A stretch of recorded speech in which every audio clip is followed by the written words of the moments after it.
Good morning mga kaupay. Papasok na naman ako sa trabaho ko mga kaupay. Kung tinatanong niyo mga kaupay kung kumusta ako, ito mga kaupay, papasok sa trabaho na hindi pagod, tapos uuwing pagod.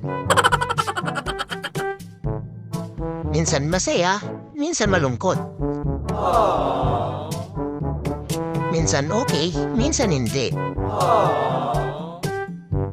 Minsan panalo, minsan talo. Sandali lang mga kaupay, tatawid muna ako.